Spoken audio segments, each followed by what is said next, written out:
Sahabat Shalom, Sahabat Shalom. selamat pagi. Kembali pagi ini kita ibadah lagi hari yang diberkati Tuhan. Siapa saja, orang mana saja, suku mana, bangsa manapun yang iman kepada Taurat, percaya kepada Taurat, percaya kepada ajaran Tuhan, orang itu akan terima berkat. Amen. Dan Tuhan tidak pernah melalai akan perkataannya. Dia akan menepati perkataannya kalau orang-orang benar-benar mencintai akan hari Sabatnya. Amin. Amin. Pagi ini kita mulai belajar lagi, belajar kepada tokoh besar namanya Abraham. Namanya Abraham. Kita masih ada di Kejadian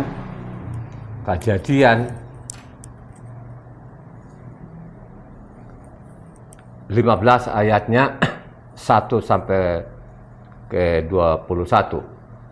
Sekali lagi, renungan kita hari ini Kejadian 15 ayatnya 1 sampai ke 21. Satu orang membaca. Perjanjian Tuhan dengan Abram. Kejadian 15. Kemudian datanglah firman Yahweh kepada Abram dalam suatu penglihatan. Janganlah takut, Abram, akulah perisaimu. Upahmu akan sangat besar. Abram menjawab, ya Tuhan Yahweh, apakah yang akan engkau berikan kepadaku?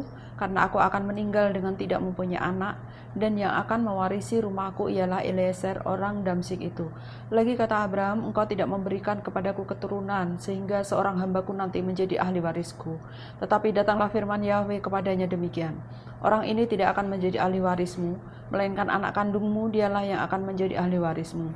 Lalu Yahweh membawa Abram keluar serta berfirman, coba lihat ke langit, hitunglah bintang-bintang, jika engkau dapat menghitungnya, maka firman-Nya kepadanya, demikianlah banyaknya nanti keturunanmu. Lalu percayalah Abram kepada Yahweh, maka Yahweh memperhitungkan hal itu kepadanya sebagai kebenaran. Lagi firman Yahweh kepadanya, akulah Yahweh yang membawa engkau keluar dari Ur Kasdim untuk memberikan negeri ini kepadamu menjadi milikmu. Kata Abraham, ya Tuhan Yahweh, dari manakah aku tahu bahwa aku akan memilikinya? Firman Yahweh kepadanya, ambillah bagiku seekor lembu betina berumur 3 tahun, seekor kambing betina berumur 3 tahun, seekor domba jantan berumur 3 tahun, seekor burung tekukur dan seekor burung merpati. Diambilnyalah semuanya itu bagi Yahweh, dipotong 2, lalu diletakkannya bagian-bagian itu, yang satu di samping yang lain, tetapi burung-burung tidak dipotong 2. Ketika burung-burung buas hingga pada daging binatang-binatang itu, maka Abram mengusirnya. Menjelang matahari terbenam, tertidurlah Abram dengan nyenyak, lalu turunlah meliputi gelap gulita yang mengerikan. Firman Yahweh kepada Abram, ketahuilah dengan sesungguhnya bahwa keturunanmu akan menjadi orang asing dalam suatu negeri yang bukan kepunyaan mereka, dan bahwa mereka akan diperbudak dan dianiaya 400 tahun lamanya. Tetapi bangsa yang akan memperbudak mereka akan kuhukum, dan sesudah itu mereka akan keluar dengan membawa harta benda yang banyak. Tetapi engkau akan pergi kepada nenek moyangmu dengan sejahtera. Engkau akan dikuburkan pada waktu telah putih rambutmu. Tetapi keturunan yang keempat akan kembali ke sini, sebab sebelum itu kedurjanaan orang Amori itu belum genap. Ketika matahari telah terbenam dan hari menjadi gelap, maka kelihatanlah perapian yang berasap beserta suluh yang berapi lewat di antara potongan-potongan daging itu.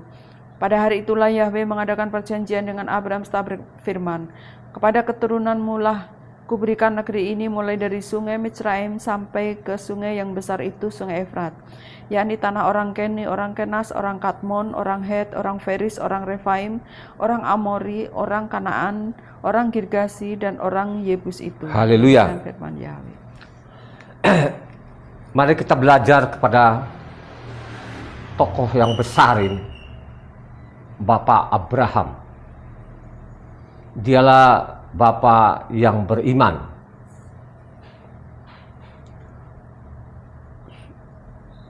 Saya berkali-kali mengatakan, kalau kita belajar kitab suci ini jangan dipotong-potong. Kalau kita membaca kitab suci ini jangan sepotong-sepotong. Harus kita baca lengkap. Ya.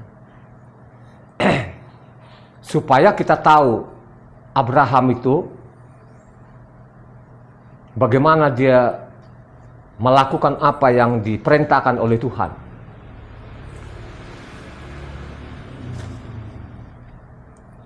Dia mengatakan bahwa keturunanmu nanti seperti bintang-bintang di langit. Apakah namanya Abraham tadi langsung menjawab, apa iya Pak? Dan memang Abraham ini dia luar biasa, memang manusia pilihan Tuhan itu bukan bukan orang biasa, tapi orang-orang luar biasa. Dari kemarin kita juga bicara masalahnya kasih karunia. Noah itu memperoleh namanya kasih karunia, tapi dia bukan manusia biasa, dia manusia luar biasa. Karena memang sudah dari lahirnya sudah dipilih Tuhan. Seperti namanya Abraham ini kan. Kalau kita baca ayat 5-nya, lalu Tuhan membawanya Abraham keluar serta berfirman, coba lihat di langit, hitunglah bintang-bintang itu. Jika engkau dapat menghitungnya, maka firman-Nya kepadanya, demikianlah banyaknya nanti keturunanmu. Pada waktu Tuhan mengucapkan ini, Abraham percaya. Iman itu apa? Iman itu apa? Percaya sungguh-sungguh. Sungguh-sungguh percaya. Ya. Jadi Abraham itu bukan sekedar namanya percaya. Ya, jadi ikutin khotbah ini sampai tuntas supaya kita belajar apa sih itu iman. Ya, iman itu kalau dalam kerohaniannya sungguh-sungguh percaya. Ya. Jadi kalau orang sudah bilang sungguh-sungguh percaya, dia harus lakukan. Contoh, misalnya Abraham ini. Abraham ini aslinya dari mana? Aslinya dari mana? Ur-Kasdim. Dia dari Ur-Kasdim. Dari antara Irak dengan Iran lah kurang lebih, karena memang saya belum pernah ke sana, belum tahu kan gitu. Dia dari situlah, ya. Daerah Persia lah, sana. Abraham ini suruh ke tanah Kanaan.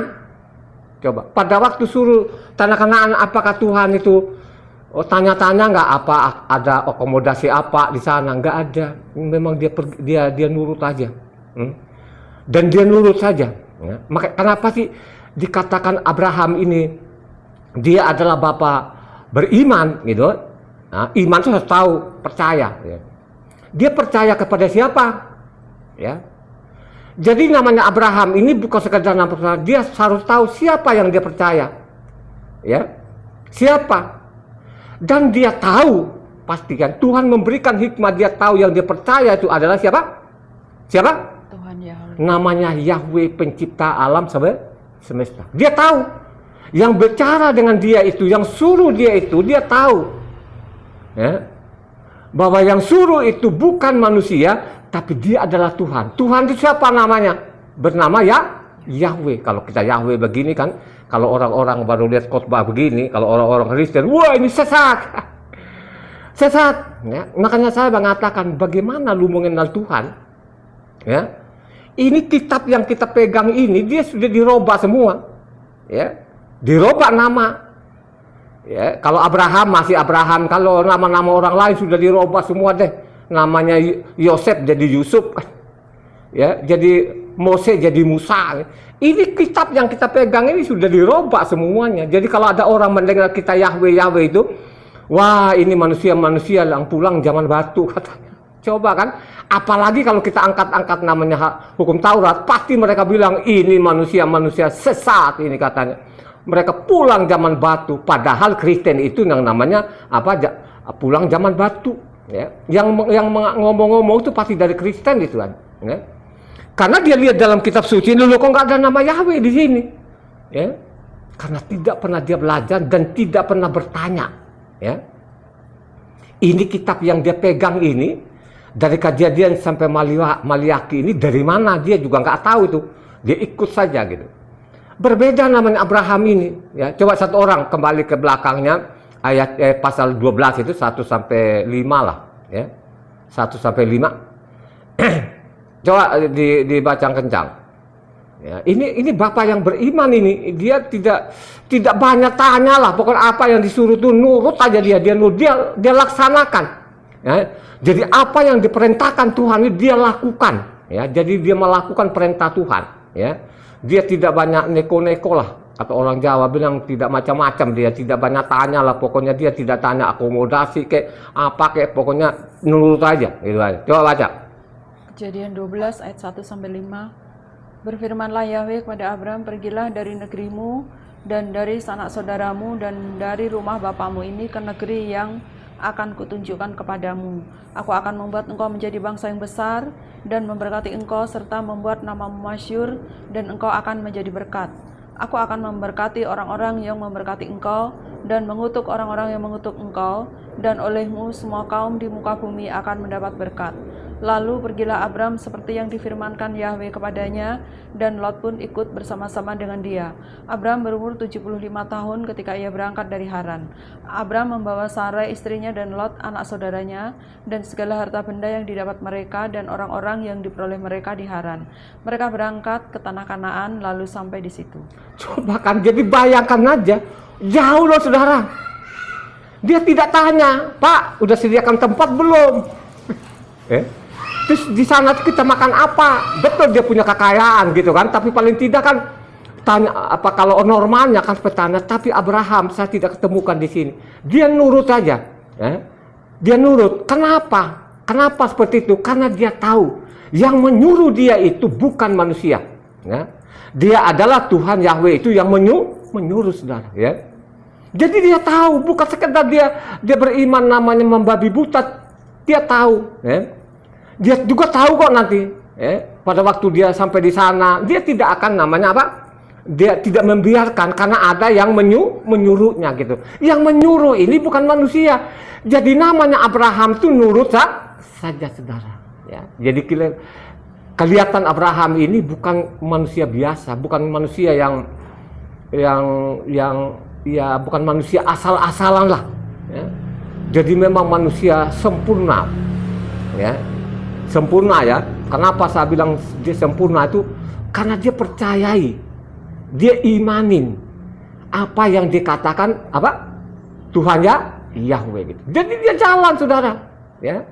Dia jalan sampai di sana, ya. Apakah pada waktu di sana itu mereka kelaparan? Oh tidak juga, ya. Makanya coba ikuti kitab suci ini, khotbah ini supaya tidak gagal paham. Ya. Kita belajar namanya iman itu. Jadi iman itu namanya sungguh-sungguh percaya, bukan sekedar di mulut saja. Kita harus melakukan apa yang dikatakan oleh Tuhan. Itu iman namanya. Makanya kalau ayatnya 6 ke bawah tadi, kembali kepada namanya Kejadian 15 ayatnya 6, ya, coba yang kencang. Ya. Ayatnya 6. Lalu percayalah Abram kepada Yahweh, maka Yahweh memperhitungkan hal itu kepadanya sebagai kebenaran. Jadi dia percaya perkataan Tuhan itu, dia percaya bahwa nanti keturunanmu seperti bintang-bintang di langit, dia percaya. Makanya diperhitungkan sebagai namanya kebenaran. Ya, jadi ikut kebenarannya. Jadi kalau kita ikuti perintahnya Tuhan, perkataannya Tuhan. Jadi Taurat itu saudara ya, Taurat itu pengajaran yang keluar dari mulutnya Tuhan. Inilah yang dia percayai namanya apa? Abraham. Makanya disebut dia namanya apa? Bapak apa?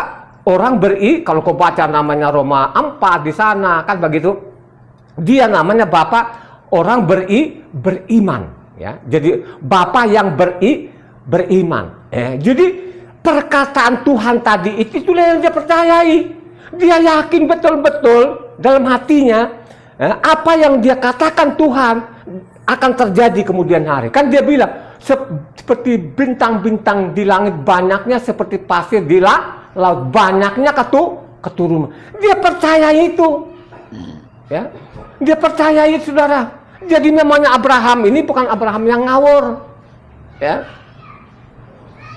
Jadi dia percaya juga. Siapa sih yang dia percaya ini? Dia percaya namanya Tuhan bernama Yahweh. Satu-satunya pencipta alam semesta. Dia tahu, ya. Dia tahu yang menyuruh ini. Ya. Kalau kita baca selanjutnya namanya Kejadian 14 ayatnya 22 di sana, dia tahu loh yang nyuruh ini. Ya, coba kita lihat bagaimana pada waktu itu kan namanya Abimelek, Imam. Coba baca di apanya Kejadian 14. Ya. Tetapi kata Abram kepada raja negeri Sodom itu, aku bersumpah demi Yahweh Tuhan yang Maha Tinggi, pencipta langit dan bumi. Ya. Jadi dia tahu siapa raja situ ya? Raja siapa? Raja Melkisedek. Melkisedek. Ya. Jadi dia bicara kepada Melkisedek, dia tahu kok demi Tuhan pencipta alam semesta, dia tahu juga namanya Yahweh. Ya. Jadi kalau ada orang-orang bilang itu, tidak tahu ini namanya YHWH ini, bacalah kitab suci, pelajari kitab suci yang baik, ya kan? Manusia itu sudah dari dulu sudah mengenal Yahweh.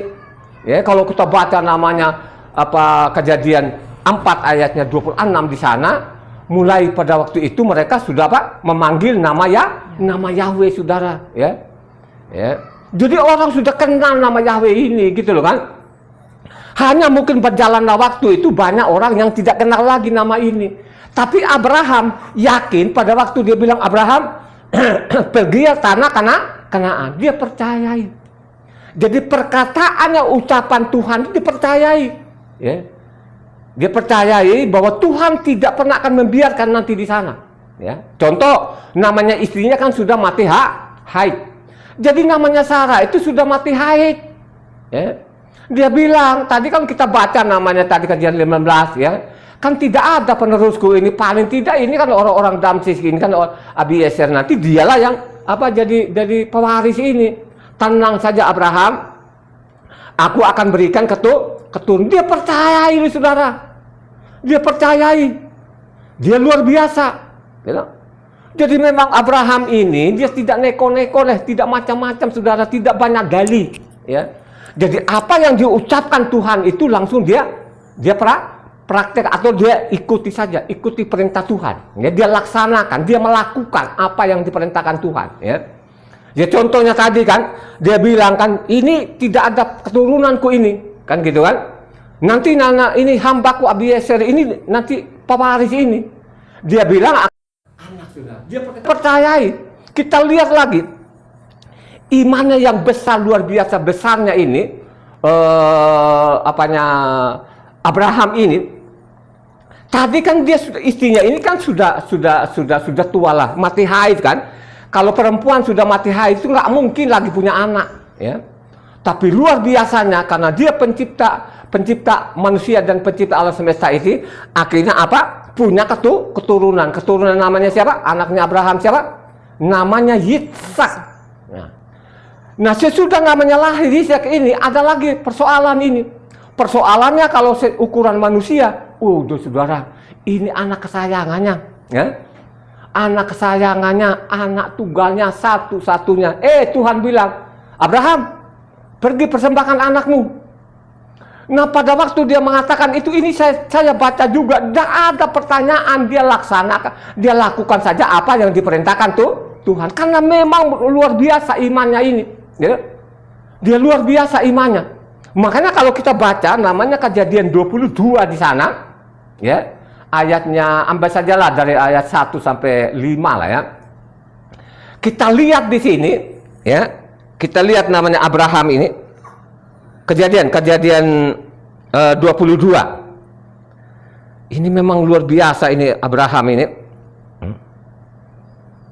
Coba dibaca dari ayat 1. Setelah semuanya itu Tuhan mencoba Abraham. Ia berfirman kepada Abraham, lalu sahutnya, ya Tuhan, firman-Nya, ambillah anakmu yang tunggal itu yang sampai ke 18 saja lah. Ya. Yang engkau kasihi, yakni Ishak. Pergilah ke tanah Moria dan persembahkanlah dia di sana sebagai korban bakaran pada salah satu gunung yang akan kukatakan kepadamu. Keesokan harinya pagi-pagi bangunlah Abraham. Ia memasang pelana keledainya dan memanggil 2 orang bujangnya berserta Ishak anaknya. Ia membelah juga kayu untuk korban bakaran, lalu berangkatlah ia dan pergi ke tempat yang dikatakan Tuhan kepadanya. Ketika pada hari ketiga Abraham melayangkan pandangannya, kelihatanlah kepadanya tempat itu dari jauh. Kata Abraham kepada kedua bujangnya itu, Tinggallah kamu di sini dengan keledai ini. Aku beserta anak ini akan pergi ke sana. Kami akan sembahyang, sesudah itu kami kembali kepadamu." Lalu Abraham mengambil kayu untuk korban bakaran dan memikulkannya ke atas bahu Yitzhak anaknya. Sedang di tangannya dibawanya api dan pisau. Demikianlah keduanya berjalan bersama-sama. Lalu berkatalah Yitzhak kepada Abraham ayahnya, "Bapa," sahut Abraham, "Ya anakku." Bertanyalah ia, "Di sini sudah ada api dan kayu, tetapi di manakah anak domba untuk korban bakaran itu?" Sahut Abraham, "Tuhan yang akan menyediakan anak domba untuk korban bakaran baginya anakku." Demikianlah keduanya berjalan bersama-sama. Sampailah mereka ke tempat yang dikatakan Tuhan kepadanya. Lalu Abraham mendirikan mezbah di situ, disusunnyalah kayu, diikatnya Yitzhak anaknya itu, dan diletakkannya di mezbah itu di atas kayu api. Sesudah itu Abraham mengulurkan tangannya lalu mengambil pisau untuk menyembelih anaknya. Tetapi berserulah malaikat Yahweh dari langit kepadanya, "Abraham, Abraham," sahutnya, "Ya Tuhan, jangan bunuh anak itu dan jangan kau apa-apakan dia. Sebab telah ku ketahui sekarang bahwa engkau takut akan Tuhan dan engkau tidak segan-segan untuk menyerahkan anakmu yang tunggal kepadaku." Lalu Abraham menoleh dan melihat seekor domba jantan di belakangnya yang tanduknya tersangkut dalam belukar. Abraham mengambil domba itu lalu mengorbankan sebagai korban bakaran pengganti anaknya. Dan Abraham menamai tempat itu Yahweh menyediakan. Sebab itu sampai sekarang dikatakan orang, di atas gunung Yahweh akan disediakan. Untuk kedua kalinya berserulah malaikat Yahweh dari langit kepada Abraham. Katanya, "Aku bersumpah demi diriku sendiri, demikian firman Yahweh, karena engkau telah membuat demikian dan engkau tidak segan-segan untuk menyerahkan anakmu yang tunggal kepadaku, maka aku akan memberkati engkau berlimpah-limpah dan membuat keturunanmu sangat banyak seperti bintang di langit dan seperti pasir di tepi laut. Tapi keturunanmu itu akan menduduki kota-kota musuhnya. Lalu oleh keturunanmu lah semua bangsa di bumi akan mendapat berkat, karena engkau mendengarkan firman-Ku." Karena engkau mendengarkan firman-Ku. Jadi bukan kita sekedar namanya beriman, ya. Kita harus namanya melaksanakan apa yang diperintahkan Tuhan. Gitu. Kita lihat luar biasa. Nah, ini anak kesayangannya, anak tunggalnya. Gak ada saudaranya, gak ada saudara perempuannya, gak ada saudara laki-lakinya. Ya. Kalau misalnya saya sendiri pun punya anak laki-lakinya satu-satunya, namanya Evan. Ya. Coba tiba-tiba ada suaranya. Kalau orang Sumba itu kan nama laki-laki kan pewaris namanya. Ya. Kalau orang Sumba itu kita mirip-mirip lah namanya orang-orang Israel ya. Saya ini sebagai orang Sumba. Ya. Namanya punya anak laki-laki kan pewaris ya. Makanya kalau saya bilang saya ini agak mirip-mirip dengan orang Israel, bisa saja karena memang orang Sumba itu ada sunatnya loh saudara ya. Itu sunat itu tanda perjanjian antara Tuhan dengan Abraham loh. Kalau kau baca namanya Kejadian 17 loh. Jadi orang Sumba itu tidak pengaruh dengan Islam, tidak pengaruh dengan Kristen. Jadi sebelum Kristen masuk di sana, karena Kristen dulu lah yang masuk di Sumba sana, baru namanya Muslim. Enggak pengaruh itu. Kita ini sudah dari nenek moyang kita ada namanya sunat sampai saat ini. Itu mutlak namanya, harus tiap laki-laki disunat. Ya. Ini kalau orang Sumba, saya dari orang Sumba. Ya, saya dari Sumba. Ya. Coba kalau ada suara nyata ini persembahkan anakmu, saya bukan sok-sokan lagi, itu mungkin mesti mikir gitu loh Tapi Abraham tidak loh saudara. Saya baca ini memang nurut sekali, makanya dia ini bapak yang beriman ya. Jadi bukan sekedar iman ini ya. Dia laksanakan apa yang diperintahkan tuh, itu namanya iman. Tapi kalau hanya kamu beriman terus kamu tidak melakukan, itu sih bukan beriman ya. Jadi itu namanya, kalau kata penulis di Yakub 2 ayat 26 begini. Seperti tubuh tanpa roh mati. Ya, seperti iman tanpa perbuatan adalah mati katanya. Ini penulis lah. Jadi penulisnya adalah Yakub ini. Coba satu orang namanya Yakub 2 ayat 26. Sebab seperti tubuh tanpa roh adalah mati, demikian jugalah iman tanpa perbuatan-perbuatan adalah mati. Coba kan, seperti tubuh tanpa roh mati, juga tanpa iman, juga tanpa iman, tanpa melakukan iman, tapi kamu tidak melakukan, mati-mati juga. Jadi harus bekerja sama, saudara. Jangan ikut-ikutan orang Kristen. Oh, kita apa? Harus iman yang benar. Itu iman itu, saudara, tidak segampang namanya kita mengucapkan dari mulut kita. Kita ucapkan itu harus kita melakukan. Ya. Contohnya sekarang kan, karena dia tahu kalau namanya Abraham ini, dia tidak macam-macam. Dia tidak tahu, dia tahu bahwa Abraham ini seorang beriman, pergi persembahkan. Makanya dia bilang, dia tanya kan Isa anaknya, "Bapak, ini mana kambingnya?" Tuhan yang menyedi. Luar biasa kan gitu. Enak aja loh, dia ambil anaknya langsung, dia ikat betul, dia taruh di atas kayu, dia pegang pisaunya, dia teriak Tuhan. Coba kan, ini ujian yang luar biasa loh, saudara. Ya, jadi imannya itu harus bekerja sama dengan melakukan apa yang diperintahkan Tuhan. Itu iman. Ya toh? Kita harus jelaskan sama orang. Ya. Belum tentu juga sekian orang itu tahu kata iman itu. Ya. Kalau orang-orang pendidikan segala macam mungkin tahu, tapi kalau orang-orang kampung, ya, apakah mereka tahu itu kata iman? Belum tentu. Belum semua tahu. Dan saya yakin juga pun itu ya, 99, sekian itu iman itu mereka banyak yang nggak ngerti. Ya, kalau mengerti saja iman itu, tidak mungkin pendeta-pendeta katanya itu Taurat sudah tidak berlaku. Nggak mungkin. Kalau dia tahu betul-betul iman itu, ya, loh, apa? Firman itu yang keluar, ini ucapan. Jadi firman ya, ingat baik-baik. Firman itu yang dikatakan firman-firman, berfirmanlah Tuhan, katakan. Jadi Tuhan berkata-kata gitu kan. Jadi Tuhan ngomong kepada lawan bicaranya, ya. Dia tidak ngomong sama sembarangan orang. Dia ngomong sama orang-orang pilihannya. Itu namanya firman. Ya. Jadi apa yang keluar dari mulutnya Tuhan tadi, terus kau bilang tidak berlaku, ini bukan orang beriman. Ya. Ini iman yang ngawur. Makanya saya mengatakan dia tidak sembarangan dia ucapkan tadi Abraham itu bahwa dia beriman kepada Tuhan. Tuhan sudah tahu, saudara. Ya. Tuhan tahu kok yang ada di kolong langit ini. Ya. Berapa orang sih yang beriman benar kepada Tuhan? Berapa orang sih yang benar-benar percaya kepada Tuhan? Iman itu kan percaya. Ya, kalau di bahasa Indonesia kan itu kan percaya. Ya, arti daripada kata iman. Ya. Makanya kita lihat kan. Makanya Abraham dipilih ya. Jadi Abraham ini dulu kan mungkin jutaan orang yang ada di kolong langit ini. Jadi Abraham dipilih, suruhlah tanah Kanaan sana itu.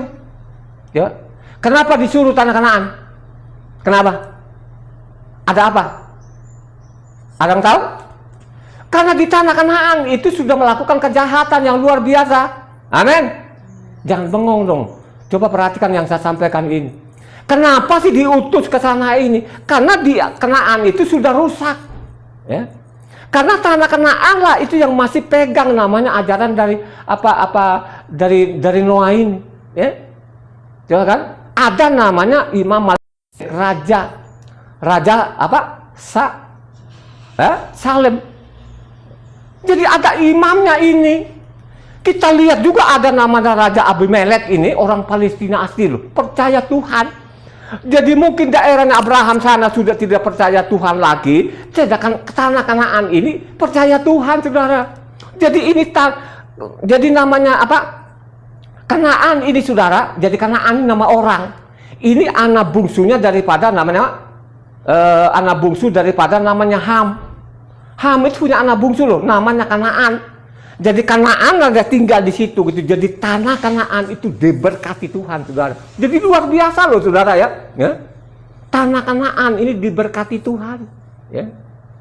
Nah, saking jahatnya ini namanya tanah Kanaan, khususnya di Sodom dan Amora ini, Tuhan perintahkan namanya Abraham itu supaya ke tanah Kanaan, saudara. Ya. Ya. Perintahkan ke sana itu, ya. Untuk memperingatkan lagi orang-orang di tanah Kanaan, saudara. Ya. Coba. Jadi Abraham itu bukan sekedar namanya dia ngawur-ngawuran, dia tahu kok yang dia percaya. Yang dia percaya itu adalah namanya Yahweh.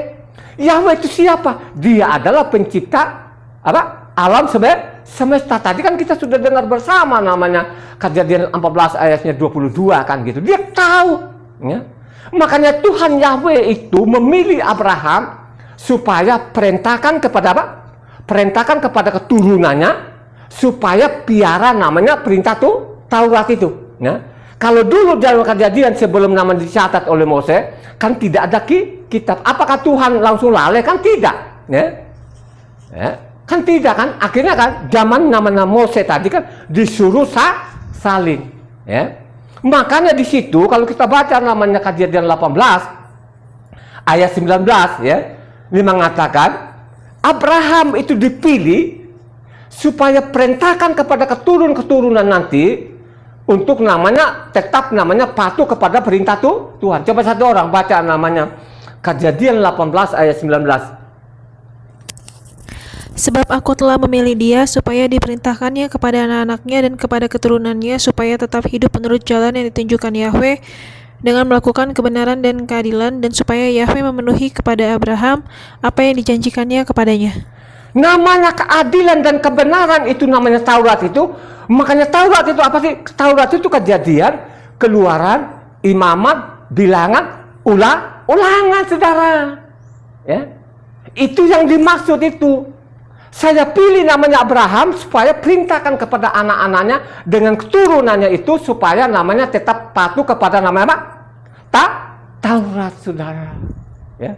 Taurat itu disebut juga namanya keadilan dan kebenaran. Amin. Ya. Makanya kalau kamu baca namanya Ulangan 6 ayat 26 di sana, ya.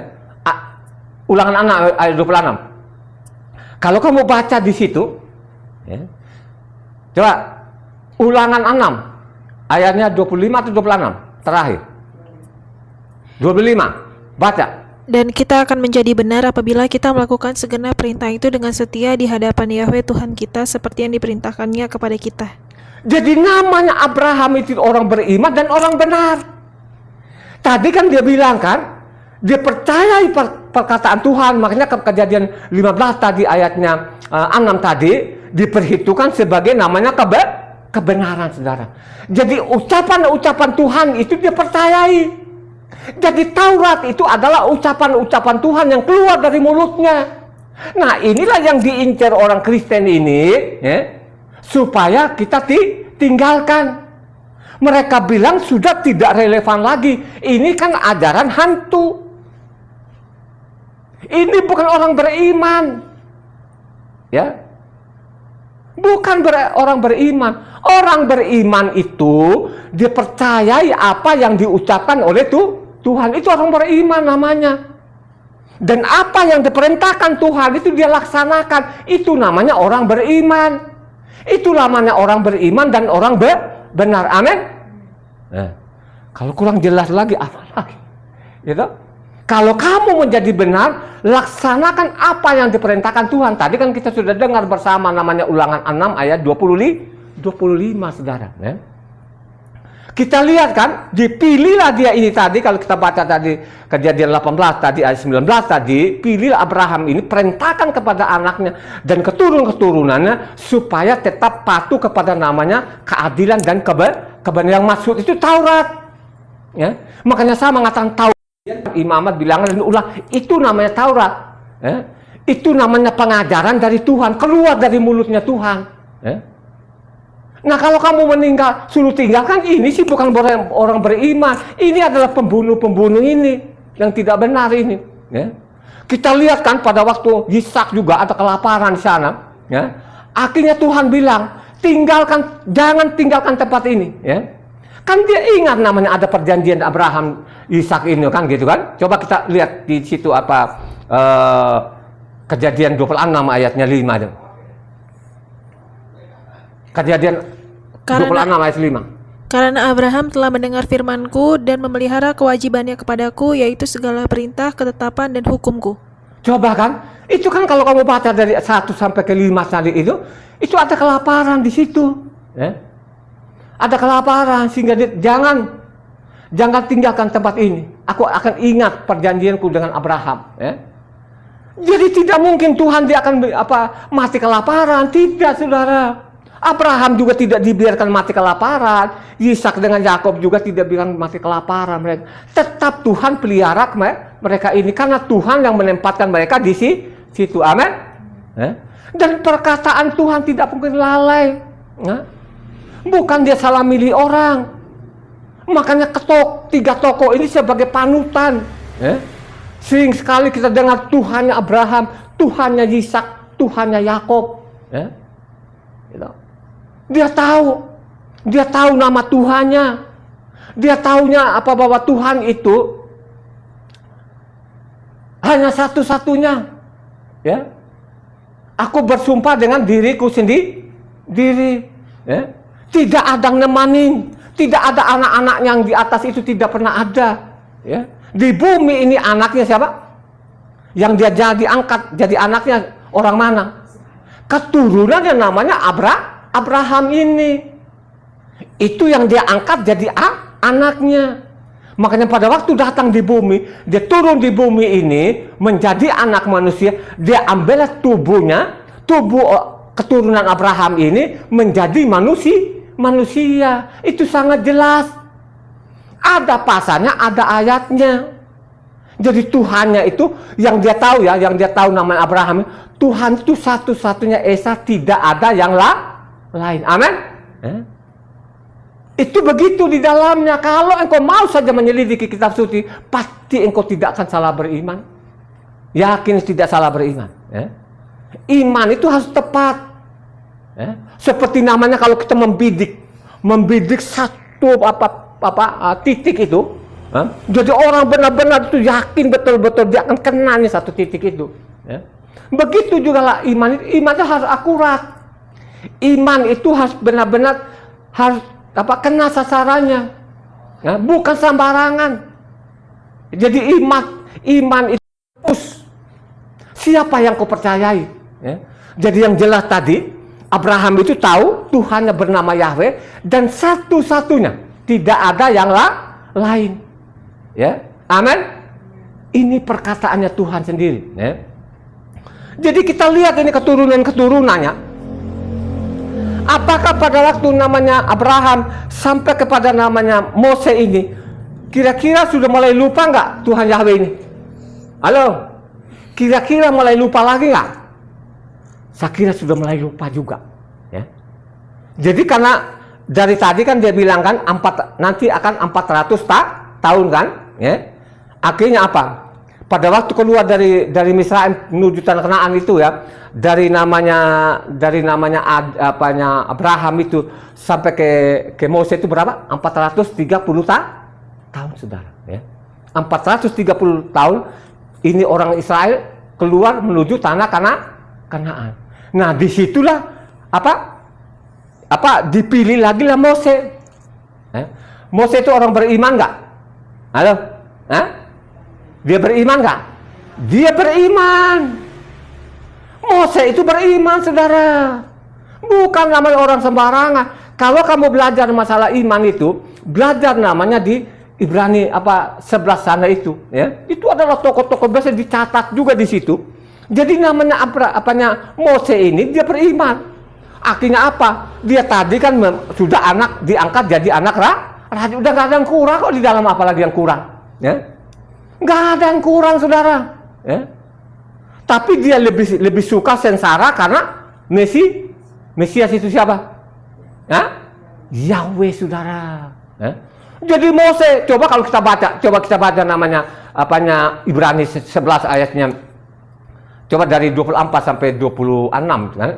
Baca 24 sampai 26. Karena iman, maka Moses setelah dewasa menolak disebut anak putri Farao, karena ia lebih suka menderita sengsara dengan umat Tuhan daripada untuk sementara menikmati kesenangan dari dosa.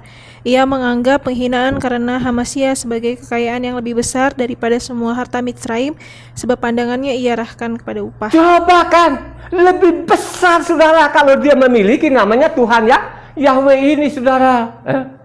Jadi Yahweh itu disebut juga apa? Hamasya saudara. Ya. Jadi dia kabur dari situ, dia tinggalkan tadi Yusuf, serba enak lah, mau apa lagi, nggak kerja, nggak macul, nggak ke sawah, nggak ke kebun. Ya. Ongkang kaki doang saudara. Ini angkat dan anak raja lah saudara, dia tinggalkan karena iman. Ya. Karena dia percaya namanya apa? Tuhan ya, Yahweh saudara. Jadi namanya Mose itu dipilih bukan manusia, karena dia bilang kalau kita baca namanya di bilangan sana, dia sangat lembut hatinya. Ya, jadi pilihan orang-orang pilihan ini bukan orang sembarangan saudara. Bukan yang dipilih tadi suruh buang Taurat, itu bukan pilihan Tuhan, itu pilihan iblis. Jadi siapa saja ya yang mengatakan itu, Taurat itu sudah tidak berlaku lagi, hari Sabat itu tidak relevan lagi. Ini bukan perintah Tuhan, ini namanya iblis. Ya. Yang meninggalkan hari Sabat itu namanya ajaran-ajaran iblis. Ya. Tidak pernah Tuhan mengajarkan seperti itu. Tidak pernah ada di dalamnya. Ya. Orang-orang beriman itu orang-orang yang patuh akan perintah Tuhan. Orang-orang beriman. Ya. Bukan orang-orang yang melawan Tuhan. Ya. Bukan sembarangan iman. Ya. Jadi Mose itu meninggalkan tempat yang enak, dia menuju ke mana? Daerah mana?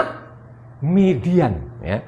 Jadi sebenarnya ini orang-orang Midian ini kalau kita baca kitab suci di dalamnya, kalau kau baca namanya Kejadian 25 Cetana, ini keturunan daripada Ketura. Ya.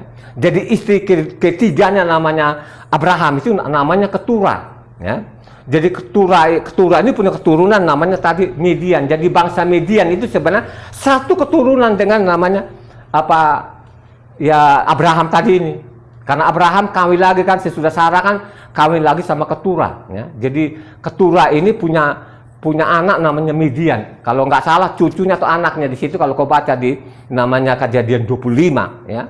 Kan Abraham kawin lagi. Ya. Jadi Midian ini dia kabur situ. Di situ ketemu siapa namanya? Jadi mertuanya namanya siapa? Jitro. Jitro termasuk iman. Apakah Jitro ini dia iman, tapi dia mungkin campur-campur juga namanya Jitro ini. Kenapa saya bilang dia campur-campur juga ini? Kalau kita baca nanti Keluaran 18 di sana, ya, dia tahu bahwa yang disembah oleh orang Israel itu lebih besar daripada ilah bangsa-bangsa. Ini perkataannya Jitro ya. Jitro ya. Jadi dia lari ke sana, akhirnya berapa tahun di sana? Di Midian? Berapa tahun? 40 tahun sudah. 40 tahun. Enggak 4 tahun loh, 40 tahun sana hanya jadi gembala. Akhirnya apa? Ya, jadi pemimpin Israel saudara. Pada waktu jadi gembala tadi lagi digembalakan domba-dombanya tadi mertuanya ini, ya, Tuhan ketemu di dia loh. Kalau kau baca namanya Ulangan 3 di sana, ya, disitulah Mose tadi ketemu namanya apa? Tuhan. Pergilah, bawalah orang keluar dari tanah Misraim. Ya. Oh dia juga protes saudara. Mana mungkin saya ini kan dikejar-kejar. Ya, coba kan. Akhirnya Mose ini saudara dipilih. Nah pada waktu nanti kalau saya ini ditanya masalah namamu gimana, ya, pergi kepada orang Israel, aku ada, ya. Jadi pergilah kepada orang Israel, katakan mereka Tuhan itu ada. Makanya kalau kita baca namanya Keluaran 3 ayat 14, di situ namanya keberadaan Tuhan, bahwa Dia ada. Nah disinilah otak-otaknya pendeta itu macet di situ, dia nggak bisa ke bawah. Entah bagaimana mau profesor kayak mau dokter, tetap aja mereka di situ. Ayat 14 tadi itu. Jadi orang Kristen ini memang orang-orang memang tadi itu yang sudah kalau sudah ditentukan mati, sulit sekali untuk mereka ke bawahnya. Ayat 15 -nya. Mereka macet di 14-nya. Bahwa yang Tuhan mereka namanya apa? Akulah aku. Padahal kalau kita baca pelan di situ, Tuhan pesan kepada Abraham, kasih tahu namanya Israel, orang Israel itu bahwa aku ada. Makanya kalau kita baca selanjutnya di bawah, ada kata selanjutnya di situ, makanya tulisannya begini. Coba satu orang baca ayat 15. Ayat 15. Ayat 15. Tadi Keluaran 3 ayat 15. Selanjutnya berfirmanlah Tuhan kepada Mose, beginilah kau katakan kepada orang Israel, Yahweh Tuhan nenek moyangmu, Tuhan Abraham, Tuhan Yitzhak, dan Tuhan Yakob telah mengutus aku kepadamu, itulah namaku untuk selama-lamanya, dan itulah sebutanku turun-temurun. Coba kan, Yahweh itulah namaku, gelarku itu namanya Elohim, itulah sampai selama-lamanya, gak boleh diganti. Kalau orang waras, pikirannya waras, orang yang beriman kepada Tuhan yang benar, makanya dia tangkap di situ. Kalau di 14-nya di sana, Tuhan ada, ya? Tuhan ada. Di bawahnya 15 dia mengatakan namanya. Dikasih tahu orang Israel bahwa namanya dia adalah Yahweh. Coba kan? Kalau kita baca tadi kan ayatnya, coba kita kembali di tadi Kejadian 15 ayat 1 di atas, coba. Kejadian 15, coba perhatikan di situ. Kejadian 15, baca. Kemudian datanglah firman Yahweh kepada Abram dalam suatu penglihatan, janganlah takut, Abram, akulah perisaimu, upahmu akan sangat besar. Terus? Abram menjawab, ya Yahweh Tuhan, apakah yang akan kau berikan kepadaku, karena aku akan meninggal dengan tidak mempunyai anak, dan yang akan mewarisi rumahku ialah Eliezer, orang Damsyik itu. Lagi kata Abraham, engkau tidak memberikan kepadaku keturunan sehingga seorang hambaku nanti menjadi ahli warisku. Tetapi datanglah firman Yahweh kepadanya, demikian, orang ini tidak akan menjadi ahli warismu, melainkan anak kandungmu, dialah yang akan menjadi ahli warismu. Terus sampai ke-7. Lalu Yahweh membawa Abraham keluar serta berfirman, coba lihat ke langit, hitunglah bintang-bintang, jika engkau dapat menghitungnya, maka firman-Nya kepadanya, demikianlah banyaknya nanti keturunanmu. Lalu percayalah Abraham kepada Yahweh, maka Yahweh memperhitungkan hal itu kepadanya sebagai kebenaran. Ayat 7. Lagi firman Yahweh kepadanya, akulah Yahweh yang membawa engkau keluar dari Ur Kasdim untuk memberikan negeri ini kepadamu menjadi milikmu. Jadi ternyata berjalanlah waktu, mereka lupakan ini. Padahal di situ akulah Yahweh itu namanya. Di situ sangat jelas tadi Yahweh namanya, Elohim adalah itulah namanya, namaku itulah nama itu adalah Yahweh, sebutan atau gelarnya itu ada namanya Elohim. Amin. Kalau orang cerdas, tapi kalau pendeta itu macet dia di situ di 14-nya. Ya, semua tidak pernah ada orang yang kembali. Makanya mereka bilang tidak tahu ini siapa, namanya nggak kenal namanya. Coba saudara, kalau sudah begini orang beriman nggak? Bukan orang beriman. Kalau orang beriman pasti dia akan ingat di situ. Akulah apa? Yahweh. Karena di buku aslinya yang saya baca di situ itu tulisannya Yod-He, Waw-He. Ya. Begitu juga lah namanya Keluaran 3 ayatnya 15 sana tulisannya dia Yod-He, Waw-He. Digantilah lembaga Indonesia namanya Tuhan huruf besar semua. Jadi orang Kristen tidak tahu nama Tuhannya sampai sekarang ini. Kenapa mereka tidak tahu? Karena otak pendetanya macet di angkat. Bagaimana lu beriman yang benar? Itu? Kalau engkau sendiri pun juga tidak pernah mau belajar kitab suci, coba kan? Ya, itulah akibatnya. Ya. Kalau belajar kitab suci pasti kita tahu, ya.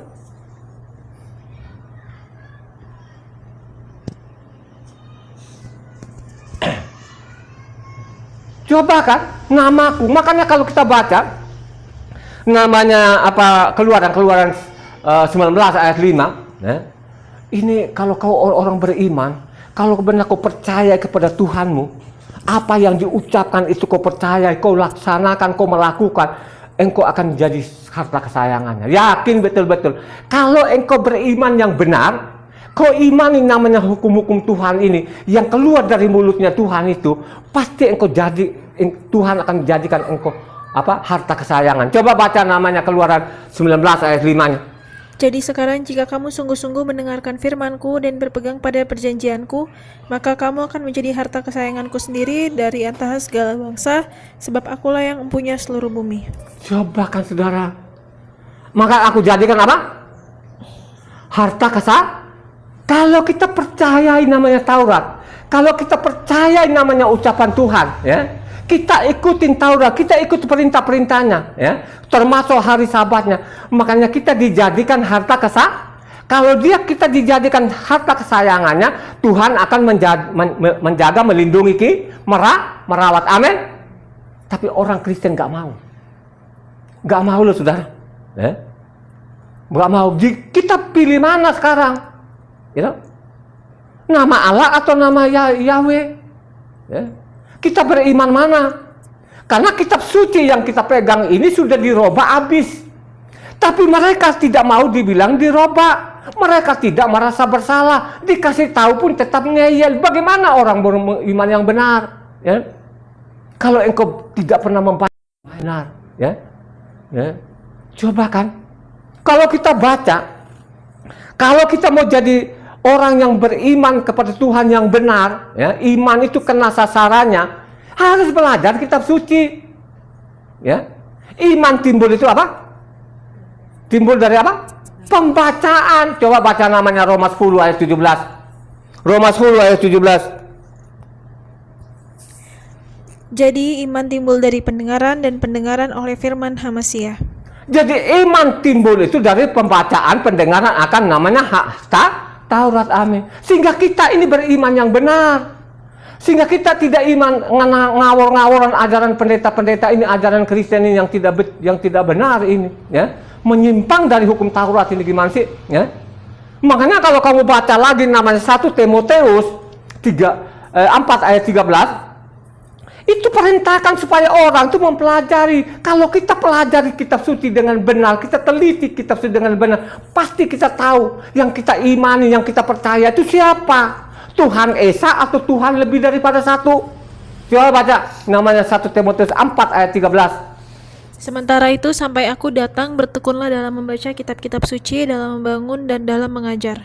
Coba kan, bertekunlah, namanya membaca kitab suci. Bertekunlah mempelajari. Untuk apa? Untuk apa kita pelajari kitab suci? Untuk menyelamatkan diri kita sendiri, supaya kita beriman yang benar. Menyelamatkan diri kita sendiri, menyelamatkan keluarga kita sendiri, menyelamatkan orang-orang yang saudara-saudara kita. Kalau kita baca 16-nya, ayat 16-nya tadi 1 Timoteus 4 ayat 16-nya. Awasilah dirimu sendiri dan awasilah ajaranmu, bertekunlah dalam semuanya itu, karena dengan berbuat demikian engkau akan menyelamatkan dirimu dan semua orang yang mendengar engkau. Untuk apa kalau kita menyelidiki, kita baca? Untuk diri kita sendiri. Kalau saya seorang bapak, yang menyelamatkan diri saya dulu, baru istri saya, kedua anak saya. Bagaimana cara saya menyelamatkan ke istri saya, kedua anak saya? Saya suruh belajar kitab suci. Dan apa yang diperintahkan Tuhan, tanda ikuti. Taurat itu sudah tukik dalam hatinya. Enggak boleh, jangan bilangnya tadi pendeta-pendetanya itu bilang suruh tinggalkan hukum Tuhan. Jangan mau. Jangan pergi juga di situ. Karena di situ tempat kematian abadi. Loh, bukan saya, ini ada tulisan-tulisan di dalamnya. Coba kan, iman itu timbul dari pendengaran akan firman. Orang membaca, mendengar, membaca, meneliti, itu orang-orang beriman. Sehingga kita beriman yang benar. Tuhan yang benar. Namanya siapa? Dia adalah Yahweh. Yahweh itu pencipta alam semesta, satu-satunya, tidak ada yang lain.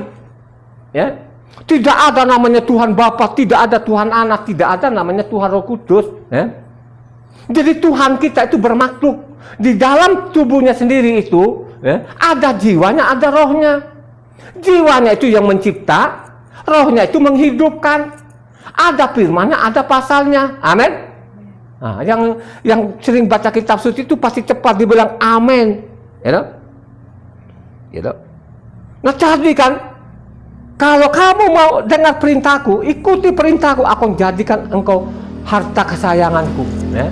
Kalau kita sudah jadi harta kesayangannya, lu tidak mati dengan penyakit-penyakit itu. Gitu. Ya. Coba kan, kita bilang, oh kita beriman kepada Yesus, tapi mati karena penyakit. Ya. Karena itu tadi kau tolak namanya perkataan Tuhan. Lu tidak beriman, itu iman ngawur-ngawuran. Ya. Kita lihat lagi, dicatat ya. Jadi kalau kita catatan nabi-nabi ini, dari Kejadian sampai namanya Zakaria itu, coba kan. Zakaria dicatat di sana, Zakaria 14 ayat 9. Zakaria 14 ayat 9. Maka Yahweh akan menjadi raja atas seluruh bumi. Pada waktu itu Yahweh adalah satu-satunya dan namanya satu-satunya. Coba kan. Nanti akan menjadi raja satu-satunya dan namanya satu-satunya. Itu tadi diperintahkan. Yahweh itulah namaku turun-temurun sampai selama-lamanya, tidak boleh ganti. Amin. Ya. Sehingga tadi diinformasikan, dicatat lagi namanya Zakaria 4:19 ayatnya 9. Ya. Coba kan, dia akan menjadi raja, namanya satu-satunya. Nah, Yahweh satu-satunya, tidak ada yang lain. Coba. Ini ajaran-ajaran Tuhan, itulah orang-orang beriman. Beriman itu orang-orang yang melakukan perintah Tuhan, itu orang beriman. Bukan sebaliknya. Ya. Malah berontak. Ya. Kalau kita lihat lagi kan Roma 1 ayatnya 5, ya. Ini penting loh, nama itu penting loh ya. Tadi kan dia bilang, namaku itu Yahweh. Ya. Jadi tidak boleh diganti, itulah namaku, itulah sebutanku. Ya. Kalau namanya gelar bisa saja di Indonesia. Nah kalau Indonesia kan Elohim kan pasti Tuhan. Nah artinya Tuhan itu apa? Yang diyakin dipuja sebagai yang maha kuasa. Amin. Itu gelarnya, Elohim itu gelarnya. Sedangkan Yahweh itu nama pribadi. Manusia seperti saya ini punya nama juga. Tara itu nama pribadiku. Ya. Kalau gembala itu atau presiden itu nama gelarnya. Amin. Ya. Itulah yang tidak dipahami oleh namanya pendusta itu. Ya. Ya. Coba Roma 1 ayat 5. Dengan perantarannya kami menerima kasih karunia dan jabatan rasul untuk menuntun semua bangsa supaya mereka percaya dan taat kepada namanya. Ayat 17. Sebab di dalamnya nyata kebenaran Tuhan yang bertolak dari iman dan memimpin kepada iman, seperti ada tertulis, orang benar akan hidup oleh iman. Coba kan, orang beriman bukan kalau kita melakukan hukum Taurat, ini penipu dan pembunuh. Karena itu tadi tidak dibaca lengkap ini kitab sucinya. Makanya saya mengatakan surat-surat Rasul Saul dirusak habis. Padahal kalau kita lihat tadi ini namanya Roma 1 ayat 17, ini kan kutipan dari Habakuk 2 ayat 4. Ini kan kutipan namanya Habakuk 2 ayat 4. Sesungguhnya orang yang membusungkan dada tidak lurus hatinya, tetapi orang yang benar itu akan hidup oleh percayanya. Yang membusukkan lapar, yang menantang namanya hukum Tuhan. Makanya perlu sekali namanya membaca namanya kitab nabi-nabi. Jangan dipotong di situ. Bacalah Habakuk ini yang lengkap. Ya. Bacalah dari Hosea terus, itu kan ada urutan nabi-nabi itu, ya. Nabi-nabi itu kan dibaca, jangan dipotong di situ. Akhirnya apa? Ada tulisan sana. Bukan kita melakukan Taurat, tapi iman katanya. Coba kan, iman dengan melakukan Taurat itu tidak bisa dipisahkan. Makanya tadi namanya Yakub 2 tadi ayatnya 26 mengatakan, seperti tubuh tanpa roh mati, begitu buatan juga mati, saudara. Artinya lu hanya sekedar iman, tapi lu tidak pernah melakukan yang diperintahkan Tuhan, mati juga. Amin. Mati juga. Itu, ya. Kita lihat lagi kan namanya Matitia 10 ayat 22. Ini masalah nama loh, saudara, jangan main-main loh ya. Jadi namanya Kejadian Keluaran 3 ayat 15, jangan boleh main-main. Ini juga pun dicatat di sana, namanya Matius 10 ayat 22. Dan kamu akan dibenci semua orang oleh karena namaku, tetapi orang yang bertahan sampai pada kesudahannya akan selamat. Dia bertahan karena nama Yahweh, pada dialah Yahweh yang datang di bumi sebagai anak manusia. Dia adalah Yahweh itu sendiri. Bertahan itu sekalipun pertarungan nyawa, saudara. Dibenci. Sekarang kalau kita ngomong bahwa dia adalah Yahweh itu jadi manusia, mereka nggak mau terima, saudara. Padahal itu ada pasal pendukungnya, ada ayat pendukungnya. Orang tidak mau, lebih suka namanya Tritunggal, ya, namanya Yesus. Coba kan, saudara, ya. Tahu nggak namanya Yesus itu dari mana? Ini kan dari Eropa sana, dari Roma. Sekarang sudah King James sudah sadar kesalahannya, akhirnya dia kembali yang benar, ya. Belum benar 100%, tapi paling tidak mendekatilah, namanya Yesua, Yahweh penyelamat, saudara. Karena memang benar-benarlah Yahweh lah turun di bumi ini, menjadi anak manusia, mengambil rupa manusia. Rupa manusia diambil dari orang Israel, keturunan Abraham. Amin, ya. Ini sangat jelas. Matius 24 ayat 9, ya. Ini diulang loh, saudara. Ini nama, ini penting. Bertahan nama Yahweh itu pasti diselamatkan. Baca namanya Matius 24 ayat 9-nya. Pada waktu itu kamu akan diserahkan supaya disiksa, dan kamu akan dibunuh dan akan dibenci semua bangsa oleh karena namaku. Karena namaku akan dibunuh, akan dibenci. Tapi kalau kamu bertahan, ayat 13, Tetapi orang yang bertahan sampai pada kesudahannya akan selamat. coba kan, kau bertahan nama Yahweh pasti engkau selamat. Kau berseru kepada nama Yahweh diselamatkan. Yoel 2 ayat 32 di sana dicatat. Jadi nama itu penting.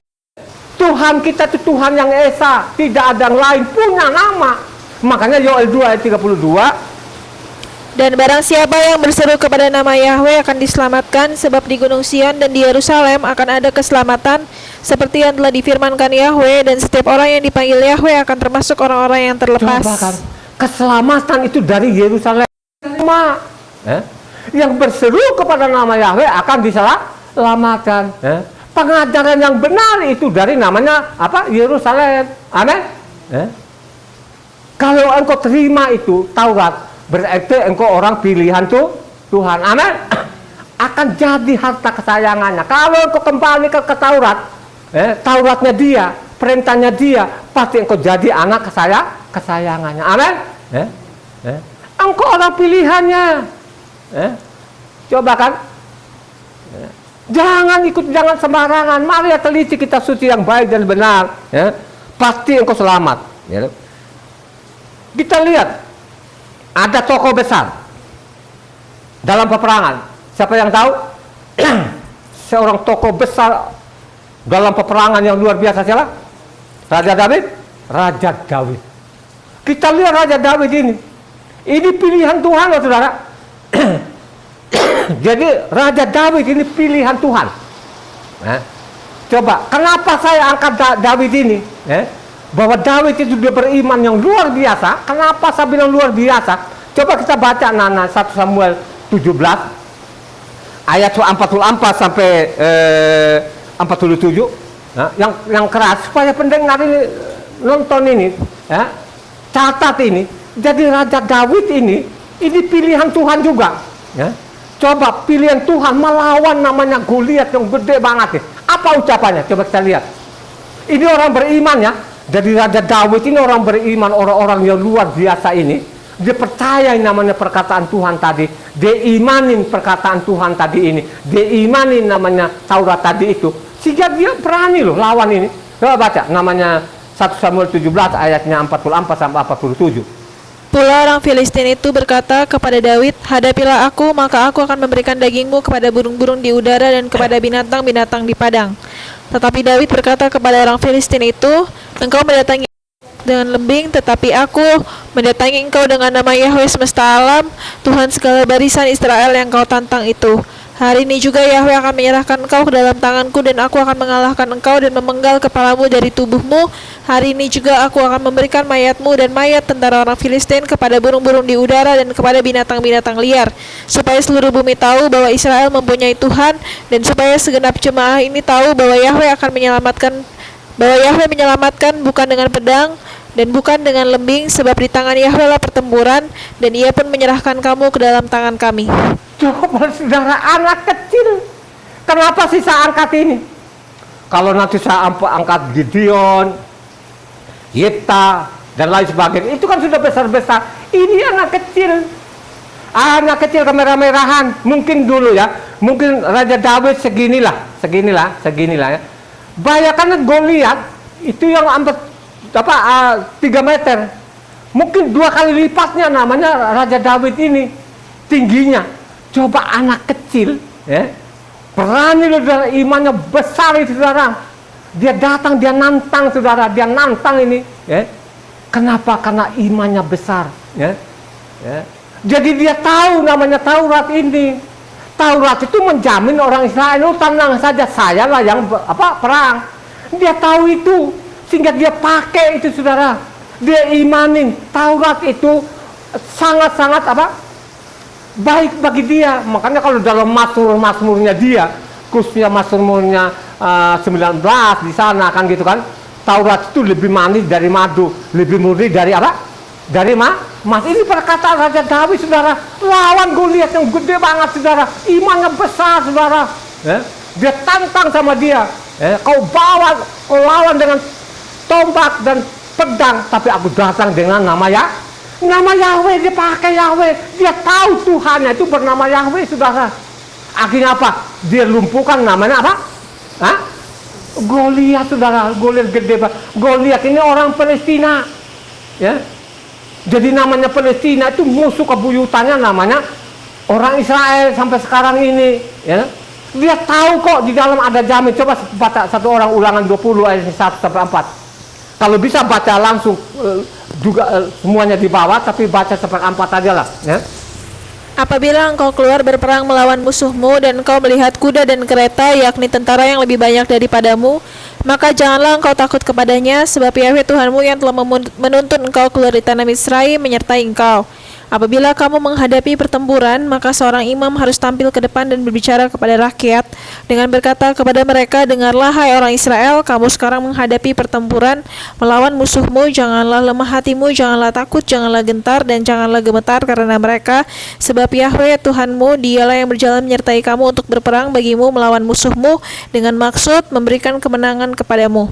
Coba kan, dia tahu kok, bukan saya yang berperang, tapi namanya perkataan Tuhan yang dia ingat. Tenang aja, bukan kamu tapi saya yang perang. Dia pakai itu saudara. Dia tidak meninggalkan namanya hukum Tuhan, ya. Ini adalah Raja Daud saudara, raja kebenaran, raja keadilan, ya. Kenapa disebut dia raja keadilan dan kebenaran? Karena dia adil, dia kembali kepada hukumnya Tuhan. Dia pakai namanya hukum Taurat. Taurat itu dari madu, lebih murni daripada emas saudara, ya. Makanya baca namanya Mazmur 19 maupun Mazmur 119, ya. Coba baca lengkap di situ. Kalau engkau baca lengkap, tidak pernah akan berani lu bilang Taurat itu tidak akan berlaku, ya. Yang mengatakan itu Taurat tidak berlaku, itu namanya ajaran-ajaran iblis, udah menyebar seluruh dunia, ya. Coba kan, yang menantang sama saya, kalau berani, nantang deh, ya. Coba kita lihat lagi kan, orang-orang beriman pasti perhatikan perkataan Tuhan. Coba satu orang namanya Imamat 18 ayatnya 4-5. Ya. Imamat.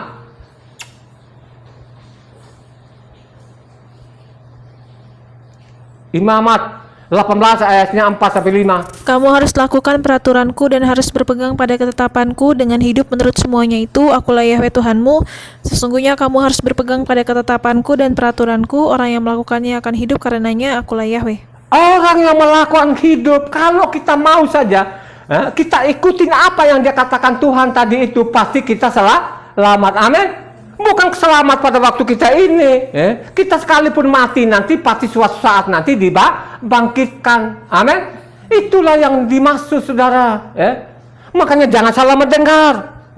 Jangan salah tafsir. Imamat 20 ayat 22 sampai 24. Perhatikan juga di sini.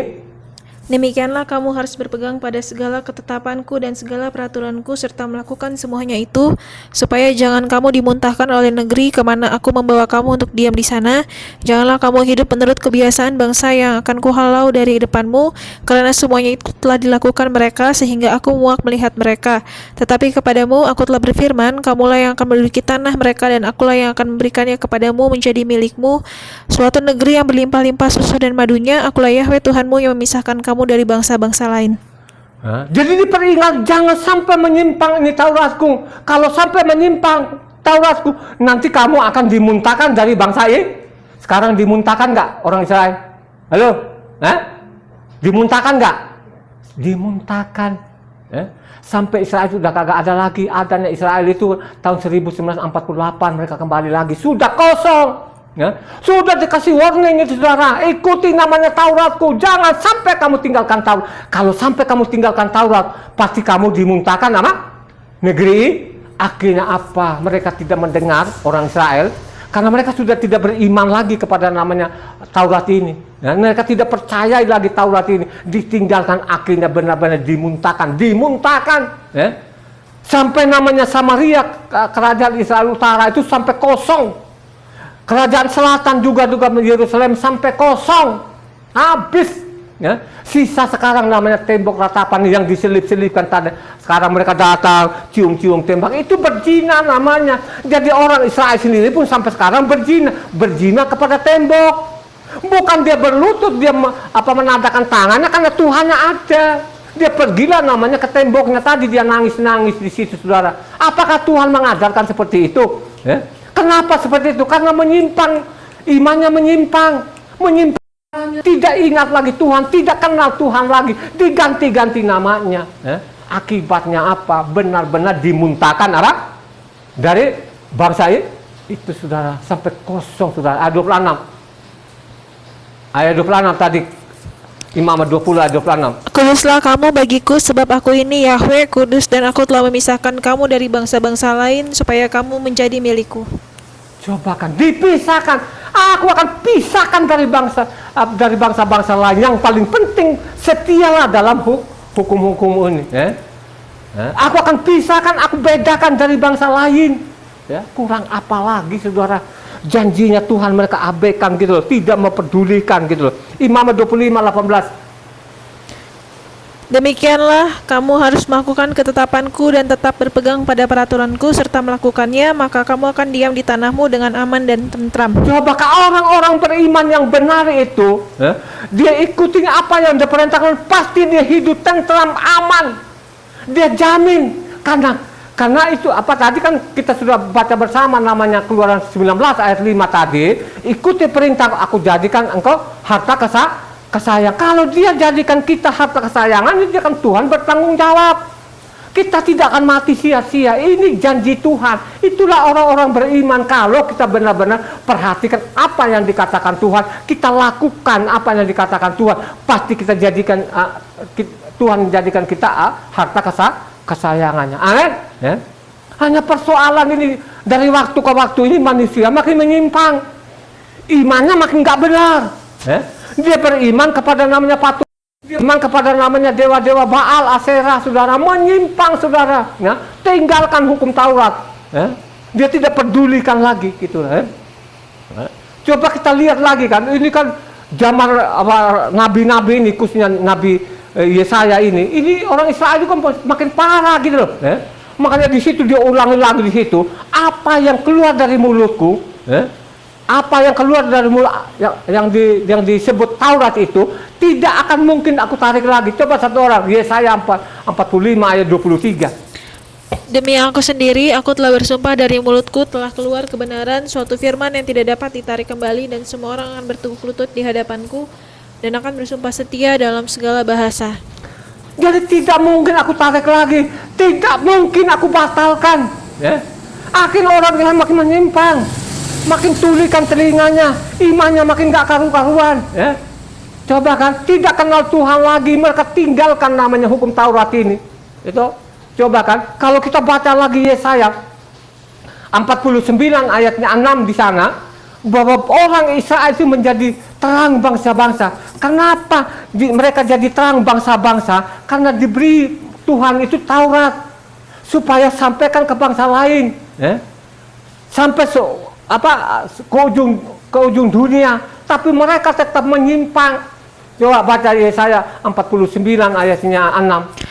Terlalu sedikit bagimu hanya untuk menjadi hambaku untuk menegakkan suku-suku Yakub dan untuk mengembalikan orang-orang Israel yang masih terpelihara, tetapi aku akan membuat engkau menjadi terang bagi bangsa-bangsa supaya keselamatan yang daripadaku sampai ke ujung bumi. Coba kan yang dikatakan kepada namanya sudah menyimpang mereka-mereka ini, tapi dipakailah namanya Nabi Yesaya ini sebagai terang bangsa-bangsa, mengajak orang Israel itu supaya kembali kepada hukumnya Tuhan. Amin. Mereka tidak peduli juga, saudara. Mereka tetap melawan, makin menyimpang, saudara. Imannya nggak karu-karuan. Itulah orang-orang Israel. Makanya saya mengatakan ini namanya orang Kristen ini bukan makin benar, makin menyimpang, makin ngelawan, makin kepala batu. Sudah dihadar pakai penyakit, nggak kapok juga. Bencana malah kapok, saudara. Coba kan, saudara, kenapa Tuhan marah? Karena salah beriman, beriman yang tidak benar, menyimpang, itu dari generasi ke generasi, sampai detik ini, sampai saat ini, ini benar-benar ini orang kalau tidak mengerti lagi ini, yang saya sampaikan hari ini sudah kebangetan. Kalau kita baca Yesaya 51 ayat 4, bahwa namanya hukum Tuhan itu adalah namanya terang bangsa-bangsa. Jadi Taurat itu adalah terang bangsa-bangsa. Makanya saya mengatakan tadi, Israel itu jadi terang bangsa-bangsa karena mereka pegang namanya hukum Taurat. Baca namanya Yesaya 51 ayatnya 4. Perhatikanlah suaraku, hai bangsa-bangsa, dan pasanglah telinga kepadaku, hai suku-suku bangsa, sebab pengajaran akan keluar daripadaku dan hukumku sebagai terang untuk bangsa-bangsa. Coba kan, hukumku Taurat ini adalah terang bangsa-bangsa. Mereka bilang tidak berlaku lagi. Ini kan ajaran-ajaran setan sampai saat ini. Coba kan, sudah digerogotin sama keluarga kita. Udah banyak keluarga kita yang mati sia-sia ini. Coba, makanya saya mengatakan itu. Ini saya sudah 26 tahun ini saya sampaikan ini. Makanya saya mengatakan itu setiap hari Sabat saya tulis masalah Sabat itu. Ada hukumannya kalau kau berbahagialah orang mengikuti hari Sabat. Menolak hari Sabat ada hukumannya. Oh, nggak peduli, saudara. Mereka cuek aja, boro-boro di like, saudara. Coba kan, saudara, mereka tidak peduli itu. Mereka lebih suka kebanyakan orang. Banyak, kami kan banyak, kami jutaan, miliaran. Betul, kalian miliaran. Di utara itu, Israel utara itu jutaan orang dulunya. Berapa suku? Ada 9 suku di situ. Sampai habis itu. Apalagi kalian bangsa-bangsa itu. Tadi kan, hai bangsa-bangsa, hukumku adalah terang bangsa-bangsa. Coba kan, ada yang mau peduli nggak ini? Tetap saja ngeyel dan kepala batu dan batunya batu gitu kan. Padahal kalau kita baca namanya Ulangan 7 ayatnya 6-9, Taurat itu namanya kekal, kekal abadi. Coba baca namanya Ulangan 7 ayatnya 6-9, cepat. Sebab engkaulah umat yang kudus bagi Yahweh Tuhanmu, engkaulah yang dipilih oleh Yahweh Tuhanmu dari segala bangsa di atas muka bumi untuk menjadi umat kesayangannya. Bukan karena lebih banyak jumlahmu dari bangsa manapun juga, maka hati Yahweh terpikat olehmu dan memilih kamu.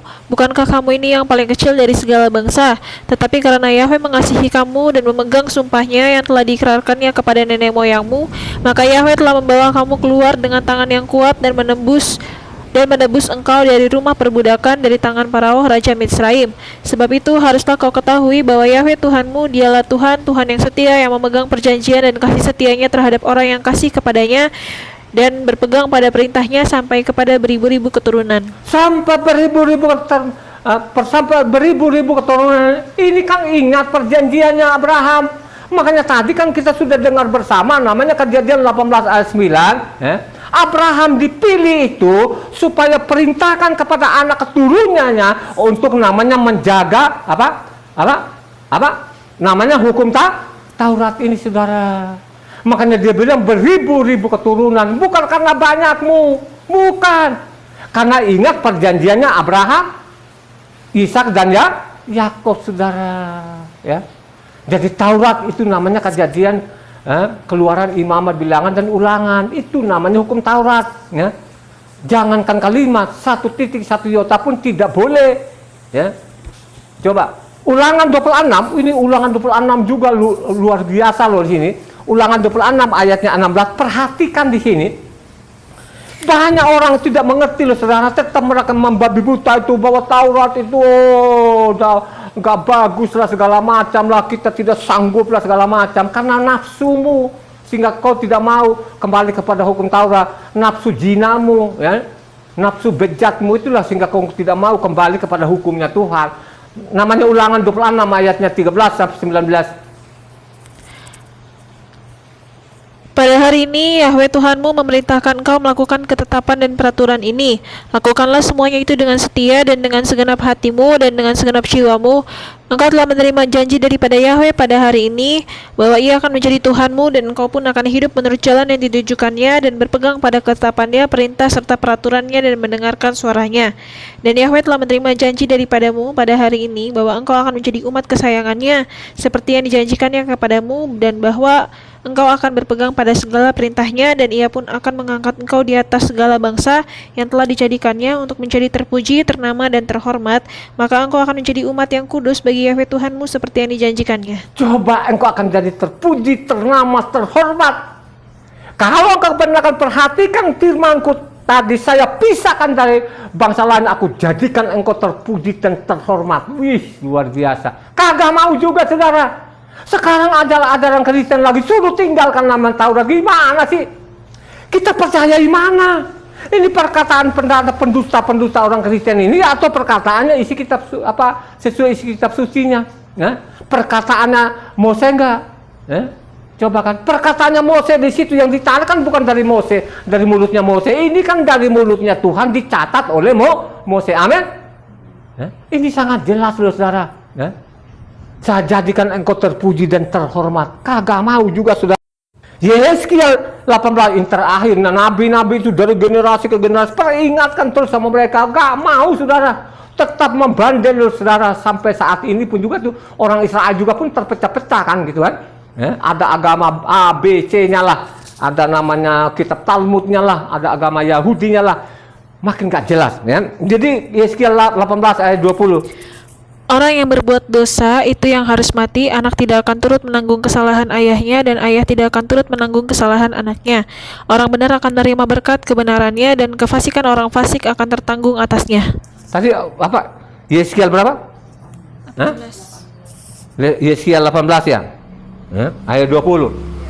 Hah? Coba ayat 20. Orang yang berbuat dosa itu yang harus mati. Anak tidak akan turut menanggung kesalahan ayahnya, dan ayah tidak akan turut menanggung kesalahan anaknya.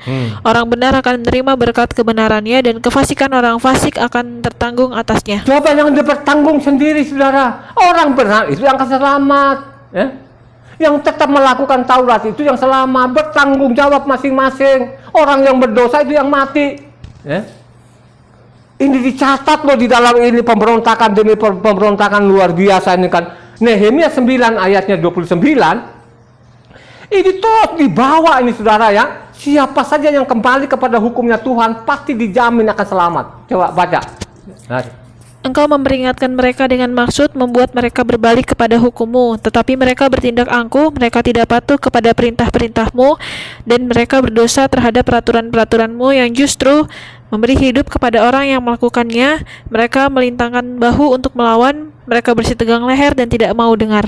Coba, saudara, orang yang kembali kepada hukum Tuhan itulah orang yang diselamatkan. Amin. Ini terakhir loh, saudara. Dari Mose itu sampai Nehemia ini terakhir. Ini surat terakhir, saudara. Makanya di sana ada Daniel, Nabi Daniel, ada namanya Zakaria, ada Maliak, itu nabi-nabi terakhir memperingatkan juga kepada mereka supaya benar-benar iman kepada namanya hukum Taurat. Kembali kepada hukum Taurat, kagak mau juga, saudara. Ya? Dan sampai saat ini. Ya? Tapi akibatnya apa? Yerusalem itu sampai kosong, saudara. Lukas 10 ayat 25 sampai 28. Ini pun dicatat juga. Ini kan Luka 10 ayat 25 sampai 28. Ini sebenarnya kutipan dari namanya Imamat 18 ayat 4 sampai 5. Baca. Pada suatu kali berdirilah seorang ahli Taurat untuk mencoba Yeshua, katanya, "Guru, apa yang harus kuperbuat untuk memperoleh hidup yang kekal?" Jawab Yeshua kepadanya, "Apa yang tertulis dalam hukum Torah? Apa yang kau baca di sana?"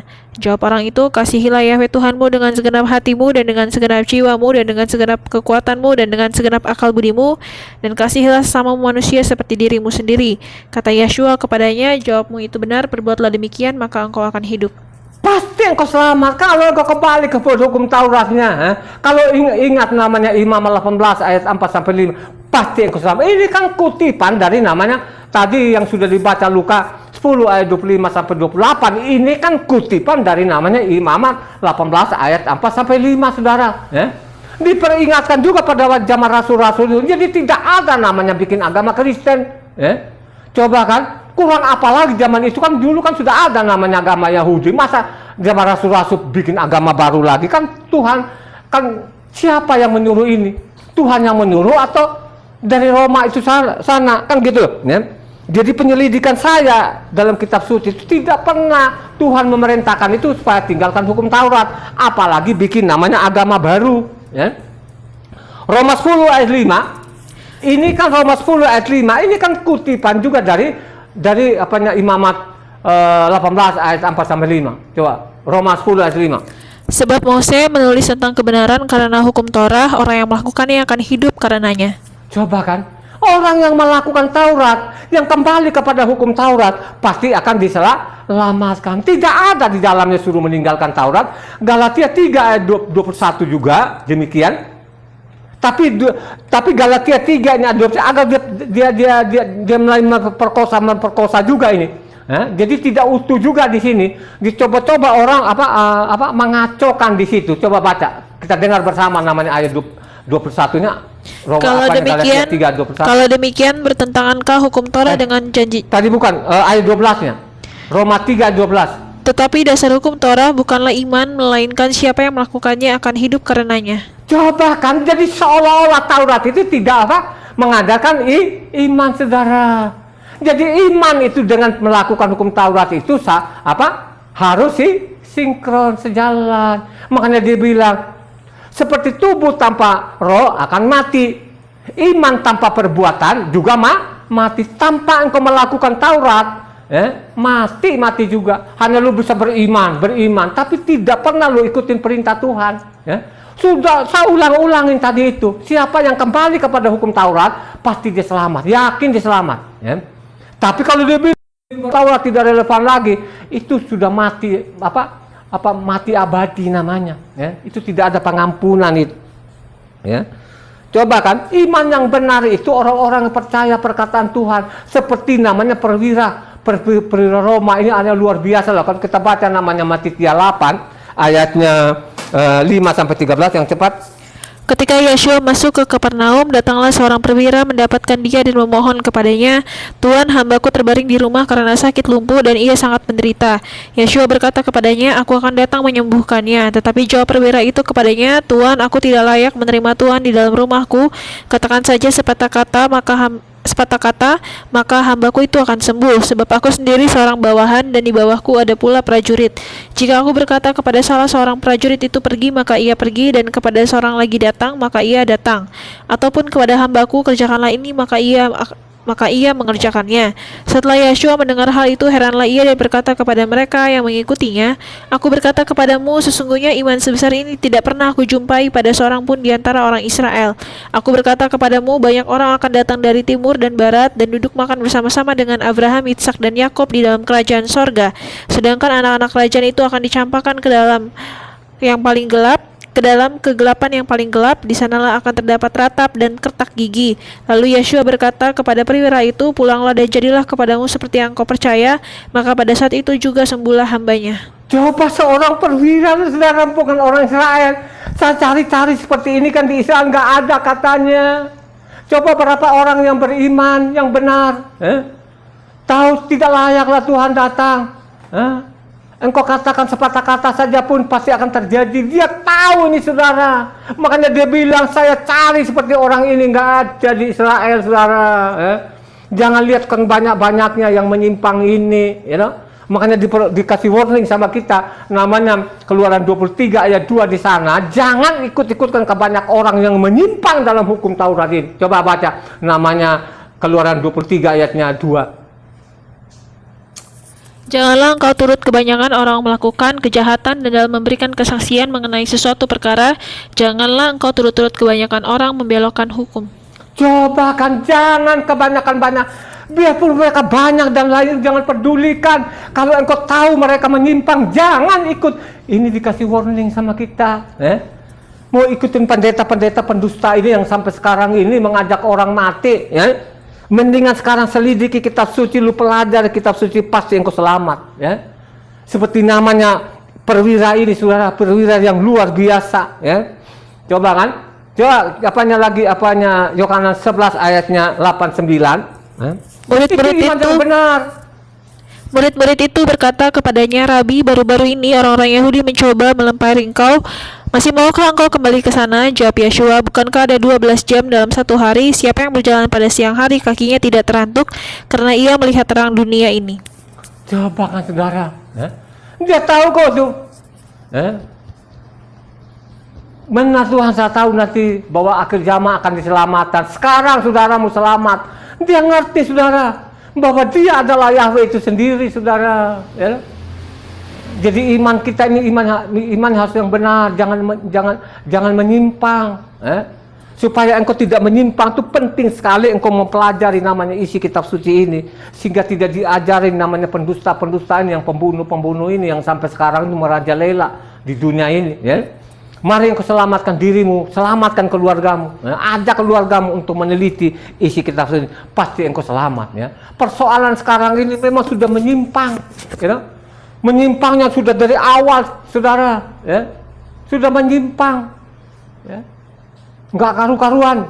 Makanya di sana diperingatkan lagi Tuhan, dicatat namanya Luka 16 ayatnya 16 sampai 18. Luka 16 ayat 16 sampai 18. Hukum Torah dan kitab para nabi berlaku sampai kepada zaman Yohanan, dan sejak waktu itu kerajaan Tuhan diberitakan, dan setiap orang menggagahinya, berebut memasukinya. Lebih mudah langit dan bumi lenyap daripada satu titik dari hukum Torah batal. Setiap orang yang menceraikan istrinya lalu kawin dengan perempuan lain, ia berbuat zina, dan barang siapa kawin dengan perempuan yang diceraikan suaminya, ia berbuat zina. Coba sekarang orang yang meninggalkan, mereka kan sudah dinubuatkan, mereka akan nyerong kan. Kalau serong itu, kalau kata serong ini, coba kita lihat di Matius 11 ayat 12. Kata serong di situ, kalau tadi situ digagahi gitu kan, hampir mirip lah gitu, diperkosa lah gitu. Jadi yang memperkosa itu memang sudah dinubuatkan di situ.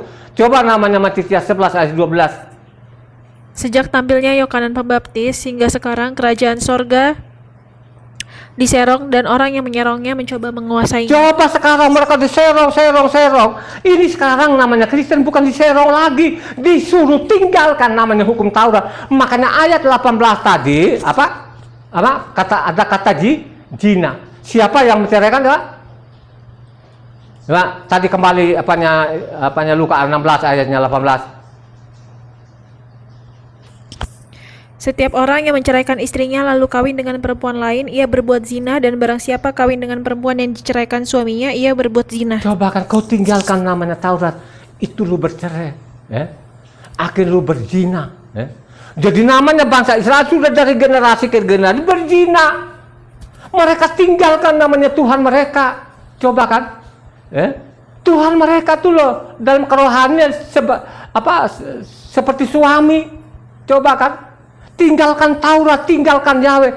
Makanya mereka bilang itu bersundal.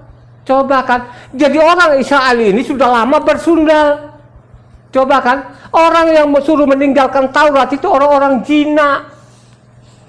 Coba kan, saya lagi renung kenapa disambungkan namanya menceraikan istrinya. Coba coba mereka meninggalkan Tuhan mereka ini, meninggalkan Taurat ini. Akhirnya apa? Mereka bikin namanya agama baru, namanya agamanya Yahudi, bikin namanya surat tandingan namanya Talmudnya ini. Akhirnya apa? Israel Utara sampai bersih. Coba kan, bait suci dihancurkan, gitu. Coba kan, sampai ditumbuhin rumput. Itulah nubuatan Yesaya kan, Yesaya 6 sana kan sangat jelas kan, gitu sudah dinubuatkan, ya. Nanti Yerusalem akan tumbuh rumput, akan bersih, sampai kosong lah, nggak ada manusia lagi. Kenapa seperti itu? Karena mereka meninggalkan hukum Taurat. Mereka tidak kenal Yahweh lagi. Itulah akibatnya, ya. Akibat kejahatannya mereka itu, ya. Kenapa seperti itu? Karena apa? Karena sudah lama, ya, sudah lama sekali. Akhirnya terbaca di sini, zaman Yesua, disitulah dibukakan pikiran mereka mulai mengerti di situ. Kalau kita baca Luka 24 ayat 44 sampai 45. Ia berkata kepada mereka, inilah perkataanku yang telah kukatakan kepada kamu ketika aku masih bersama-sama dengan kamu, yakni bahwa kamu harus digenapi semua yang ada tertulis tentang aku dalam kitab Torah Mose dan kitab Nabi-Nabi dan kitab Mazmur. Lalu ia membuka pikiran mereka sehingga mereka mengerti kitab suci. Coba kan, artinya mulai dari situ mereka sadar, saudara. Mereka sadar siapa yang mereka sembah dan lain. Mereka sadar di situ, saudara. Selama itu, saudara, mereka tidak sadar, saudara. Akhirnya berjalanlah waktu, ini kan juga rasul-rasul ini kan sudah dipengaruhi juga, gitu kan. Yang lebih parah lagi, itu tulisan-tulisan rasul-rasul lagi tidak ada lagi, sudah dibakar. Makanya tiba-tiba nongol lah namanya agama Kristen ini, ya. Agama Kristen ini lebih menggila. Nama Tuhannya diganti, semua rasul-rasul di dalam ganti nama semua. Makanya saya mengatakan yang paling parah itu, ya, rasulnya namanya Yakob, akhirnya di Eropa namanya James, saudara. Ini kan kejahatan Kristen yang luar biasa. Tidak ada yang mengungkap ini, ya. Orang Indonesia tidak pernah mengungkap, pendeta itu dia tidak pernah mengungkap. Kalau dia ungkapin ini, itu tempat ibadahnya akan kosong. Di Indonesia Kristen akan bangkrut, saudara. Kalau mereka benar-benar ungkap kebenaran ini, ya. Coba kan, agama Kristen ini agama dari Eropa, ya. Dengan kejahatannya diganti semua nama-nama orang di dalam. Bagaimana sih? Semua bernama Eropaan sana, saudara, gimana sih? Ya? Siapa yang melawan ini? Ini tulisannya, ini kitab masih kita pegang ini. Hanya persoalannya tidak ada yang mau pengen baca kitab suci ini. Tidak ada, kalaupun dia baca di sepotong-sepotong, dia tidak pernah baca tuntas ini. Ya? Makanya saya mengatakan, kalau engkau malas baca kitab suci, tolonglah baca namanya keempat penginjil ini. Bacalah namanya Matitia, Markus, Luka maupun Yohanan ini, gitu loh. Karena di dalamnya ini sudah berganti nama semua, ya. Nah, Matitia jadi Matius, Eropa jadi Mateo, Markus, ya, jadi namanya Markus, Lukas namanya Lukas jadi Lukas, yang paling parah lagi Yohanan jadi John di Eropa. Di Indonesia namanya Yohanes, dulu itu bukan Yohanes, di Indonesia namanya Yahya. Ini kan perbuatan mereka yang jahat ini. Kita mau ikutin itu, kita imanin seperti itu, ya. Kita imanin namanya Tritunggal itu yang tidak ada tulisannya, tidak ada petunjuk juga. Kalau saya bilang Tuhan Esa, dia datang di bumi ambil rupa manusia, ya. Ada ayat pendukungnya, ya, bahwa dia adalah Yahweh itu sendiri. Ada ayat pendukungnya, ada pasalnya, ada nubuatan nabi-nabi tadi kan kita sudah baca namanya Luka 24 tadi ayat 44 kan, bahwa dia sudah dinubuatkan nabi-nabi. Disitulah mereka sadar. Dari situlah mereka belajar namanya baca kitab suci, gitu kan. Nah, terakhir ini kan masalah tadi Mose ini dicatat di Ifrim 11 ayatnya 7. Ifrim. Karena iman maka Noah dengan petunjuk Noah ya. Karena iman maka Noah dengan petunjuk Tuhan tentang sesuatu yang belum kelihatan dengan taat mempersiapkan batra untuk menyelamatkan keluarganya, dan karena iman itu ia menghukum dunia dan ia ditentukan untuk menerima kebenaran sesuai dengan imannya. Coba kan, jadi Noah itu punya iman. Imannya apa? Dia ikutin perintah Tuhan, suruh bikin namanya apa? Kapal. Nanti baca sendiri Kejadian ayat 13 sampai 22. Begitu juga lah Abraham di sini, Ibrani 11 ayatnya 8-9. Karena iman, Abraham taat ketika ia dipanggil untuk berangkat ke negeri yang akan diterimanya menjadi milik pusakanya, lalu ia berangkat dengan tidak mengetahui tempat yang ia tujui.